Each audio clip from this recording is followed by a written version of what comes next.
Welcome back to the next lecture. આજના આપણા પ્રાણી સૃષ્ટિ જે છે એ ચેપ્ટરમાં નેક્સ્ટ ટોપિક જે છે આજનો થશે ક્લાસ એમ્ફીબિયા, મતલબ કે વર્ગ ઉભયજીવી. સૌથી પહેલાં તો ઉભયજીવી જે છે શબ્દ આવે એટલે ઉભયજીવીનો મતલબ જ થશે કે એવા પ્રાણીઓ કે જે પાણી અને જમીન બંનેમાં રહેવા માટે અનુકૂલિત છે.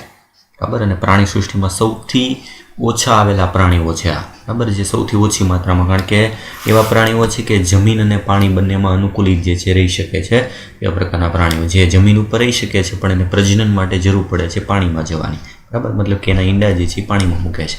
તો આવા પ્રકારનો ઉભયજીવી વર્ગ ટેક્સ્ટ ઉપર પ્રમાણે પહેલાં જોઈ લે અને પછી એક્સ્ટ્રા જેમાં ડિટેલ ઉમેરવાની છે તે. બરાબર. એટલે સૌથી પહેલાં સ્ટાર્ટ થશે વર્ગ ઉભયજીવી એમ્ફીબિયા.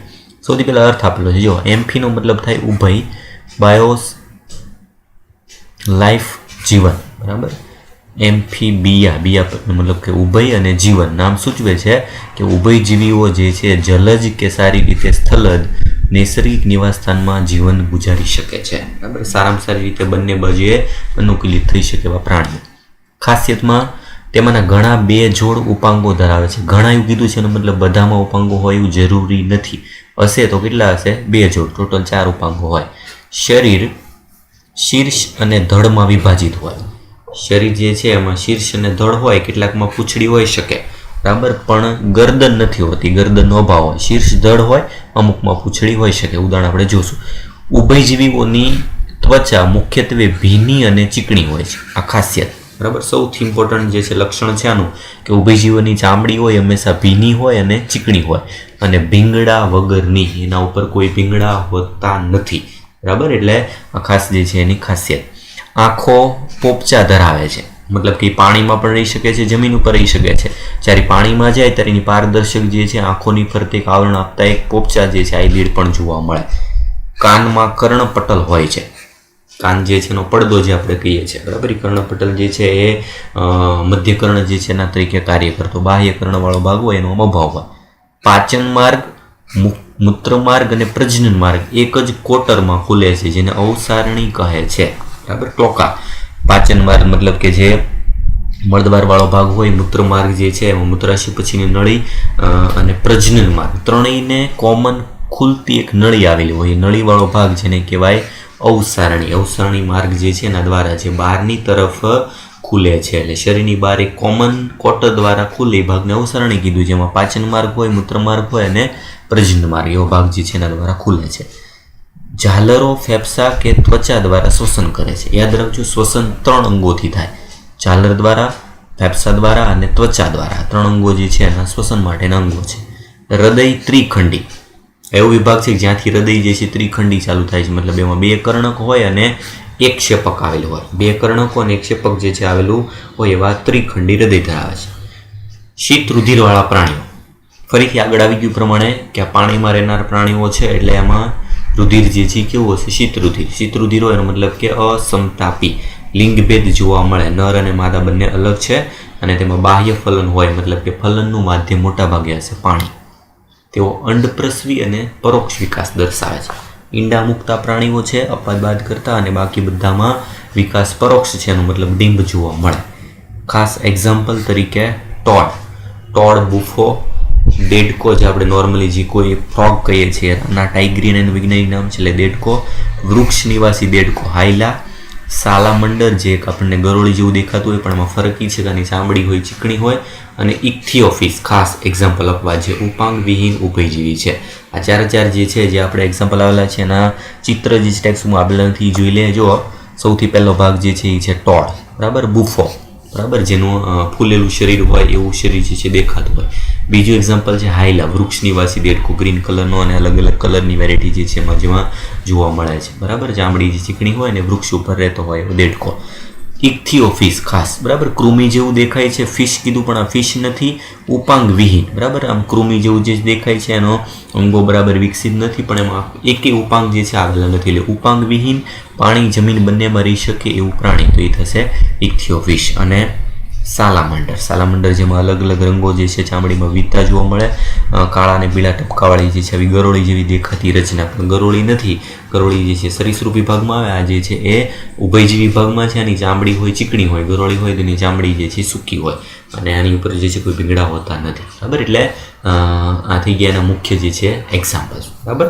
ટેક્સ્ટ બુકમાં આપેલા છે એવા બે ચિત્ર. તો ટેક્સ્ટ બુક પ્રમાણે જે છે પહેલું જે આગળ દર્શાવ્યું એ પ્રમાણે સાલામંડર ગરોળી જેવું દેખાય છે, અને બીજું છે દેડકો, નાના ટાઈગ્રી, બરાબર. આ મુખ્ય એક્ઝામ્પલ. એટલે આ થઈ ગયું ટેક્સ્ટ બુકમાં હતું એ પ્રમાણે. બીજી ઘણી બધી માહિતી છે એવી કે જે એક્સ્ટ્રા આપણે એડ કરવી પડશે, બટ આપણે જોઈ લઈએ શું કામ. તો તમને ખ્યાલ હશે કે શરૂઆતમાં MBBSની સ્ટડી માટે માણસ જે છે એના બધા તંત્રોનો અભ્યાસ કરવા માટે દેડકાનું ડિસેક્શન થતું. શું કામ દેડકો તે પસંદ કરતા? કારણ કે મનુષ્યની સાથે દેડકાના ઘણા બધા તંત્ર જે છે એ મેચ થાય છે, બરાબર. મોટા ભાગના અંગો જે છે એને તંત્ર મળતા આવે છે. એટલે દેડકા ઉપર જે છે પ્રયોગો થતા, દેડકા ઉપર બધા અભ્યાસ જે થતો, તો એ દેડકા જે છે એમાં માણસની સાથે કયા કયા જે છે ભાગો મળતા આવે છે એ આપણે આમાં સાથે જોઈશું, બરાબર.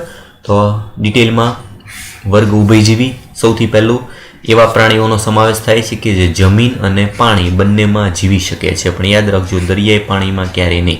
મતલબ ખાલી મીઠા પાણીમાં, બરાબર, રહેતા તળાવ સરોવરમાં અને જમીન ઉપર રહેનારા જે છે આ પ્રાણીઓ છે. દરિયાઈ સજીવો જે નથી. કાર્બોનિફેરસ કાળ એ ઉભયજીવી માટેનો સુવર્ણ સમય ગણવામાં આવે છે. જેવી રીતે મત્સ્ય માટે જે છે ડેવોનિયન કાળ હતું, આપણે ડાયનોસોર માટેનો જુરાસિક વર્લ્ડ છે, જુરાસિક કાળ. એમ જે સમયમાં ઉભયજીવીઓ સૌથી વધારે જે છે વિકસાય એ સમયને નામ આપેલું છે કાર્બોનિફેરસ કાળ, બરાબર. તેઓ સૌથી પહેલા એવા મેરુદંડી પ્રાણીઓ છે કે જે પાણીમાંથી બહાર આવ્યા પરંતુ જમીન પર કાયમી રહી શકતા નથી. એનો મતલબ કે પાણીમાંથી બહાર આવી ગયા પણ એને કાયમી જમીન ઉપર રહેવા માટેની અનુકૂળતા નથી, અને ફરીથી પાછું પાણીમાં પ્રજનન માટે જવું પડે છે, બરાબર. એટલે સૌથી પહેલા એવા મેરુદંડી કે જે જમીન ઉપર પાણીમાંથી બહાર નીકળીને આવ્યા પણ તો એને પાણીની જરૂર પડે છે, બરાબર.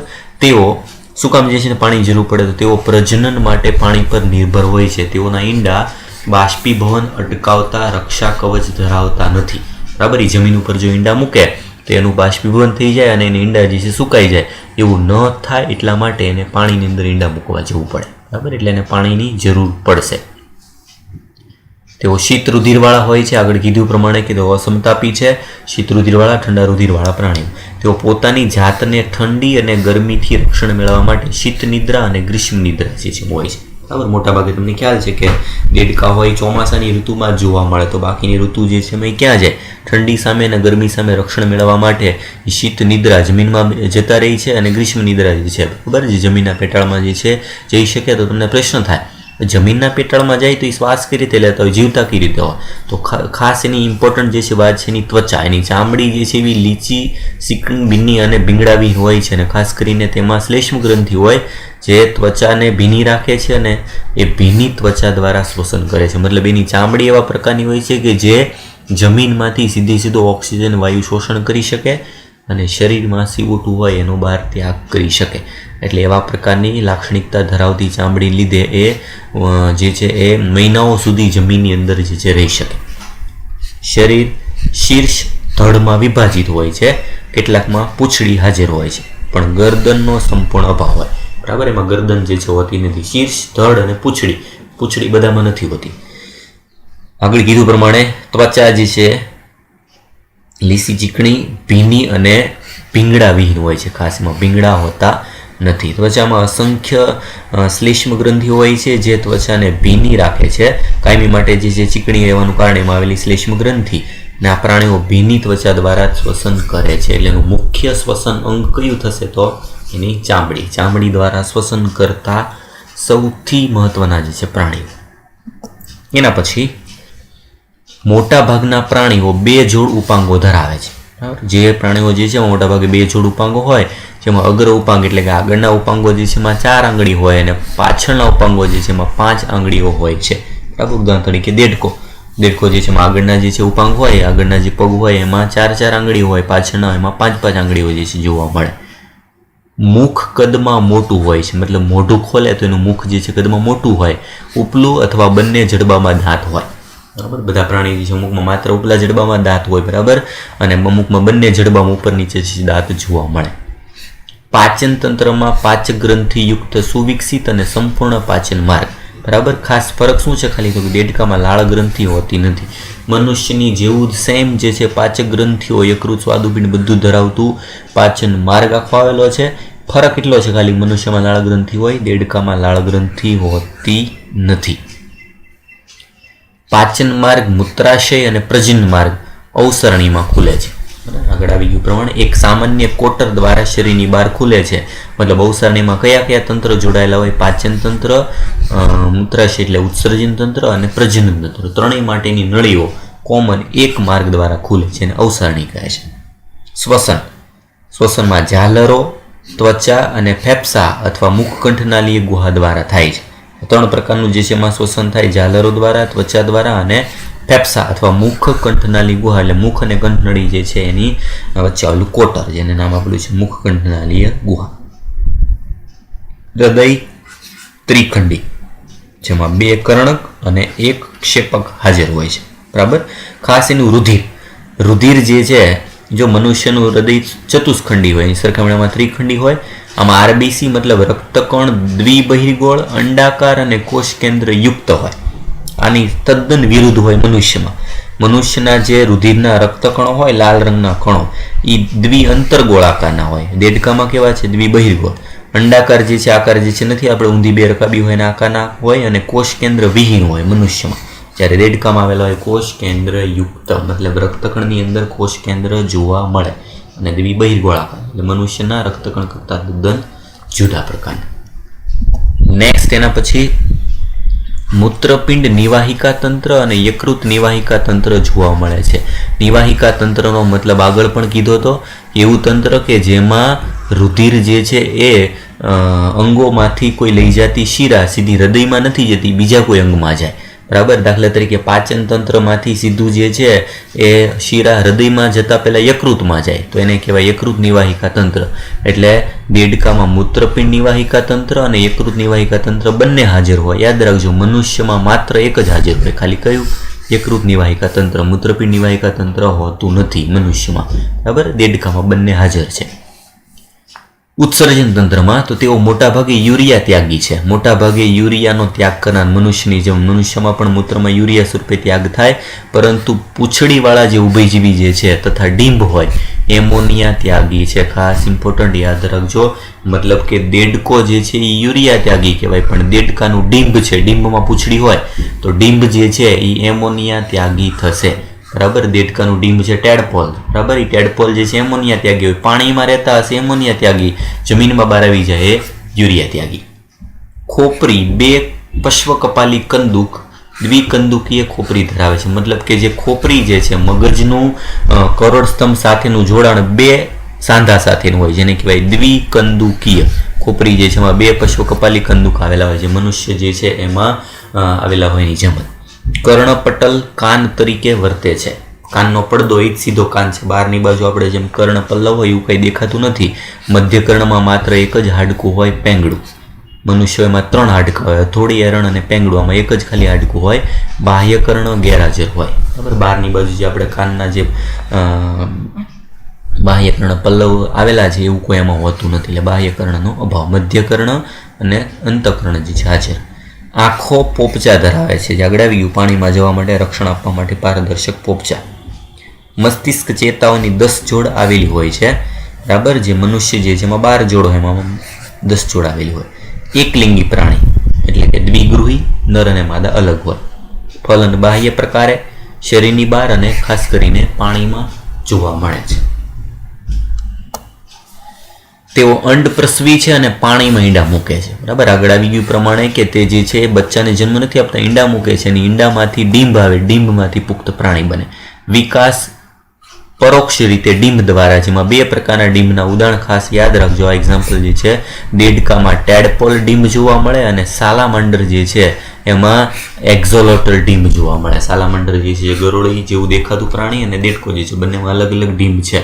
ટેડપોલ ડીંભ જે છે એ પુખ્ત થવા માટે એને 364 દિવસ, 1 વર્ષ જેટલો સમય લાગે. એટલે વર્ષે જે છે દેડકા આપણને દેખાય એવું લાગે, પણ એ પાણીની અંદર એના ડીંભ જે છે હાજર હોય. ડીંભનું રૂપાંતરણ થઈ પૂંછડીવાળો ભાગ માછલી જેવા ભાગ દેખાતો એ પુખ્ત થઈને પછી દેડકા જેવું સ્વરૂપ ધારણ કરે. એના માટેના 364 દિવસ જેટલો સમય રૂપાંતરણનો લાગે. બરાબર. 3 શ્રેણી છે મેઈના વર્ગની ઉભયજીવીની, 3 વિભાગ એના. એક ઉપાંગ વિહીન, જેમાં ઉપાંગ નથી, બીજું પૂંછડીધારી પૂંછવાળા અને બીજા પૂંછડી વગરના. એવા 3 વિભાગ. 3 આપણે જે આગળ ઉદાહરણ આવી ગયા છે ઉદાહરણ પ્રમાણે જોઈ લે. બરાબર. સૌથી પહેલું ઉપાંગ વિહીન.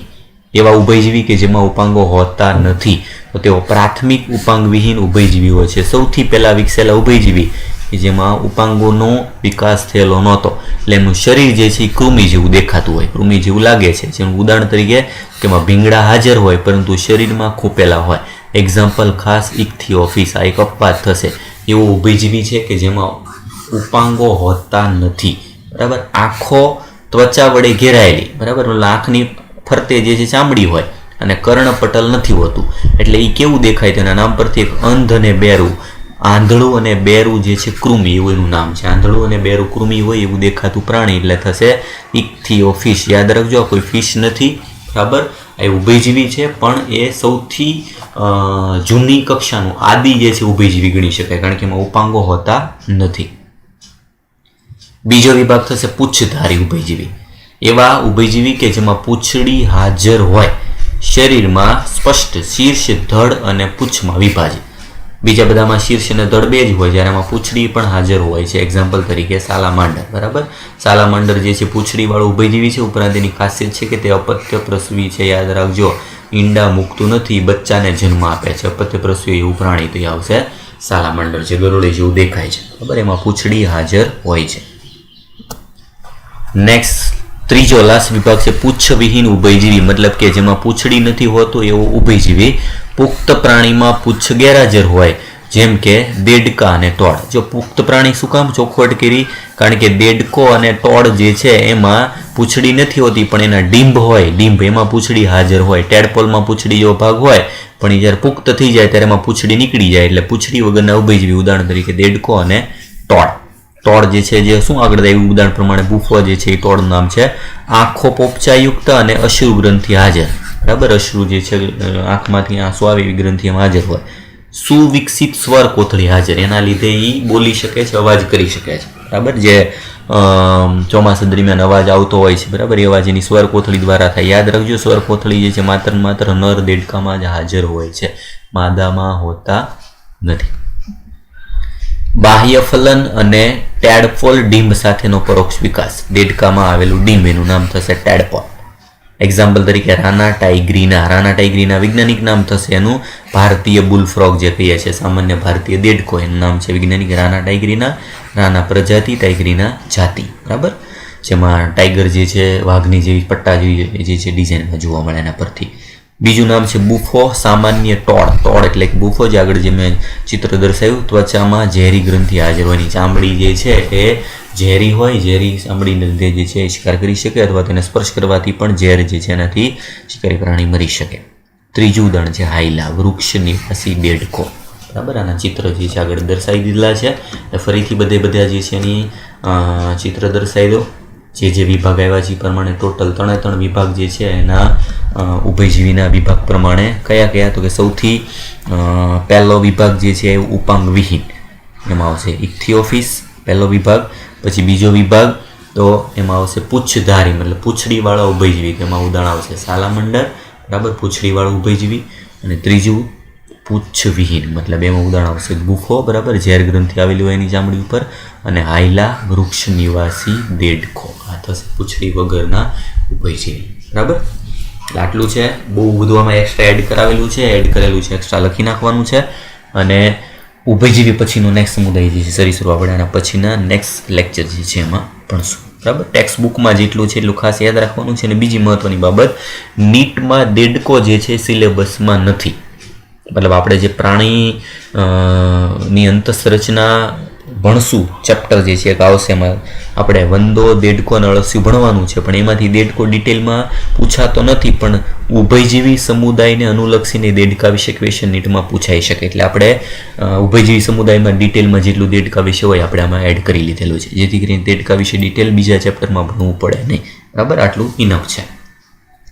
બાકીનું આપણે નેક્સ્ટ લેક્ચરમાં ભણશું.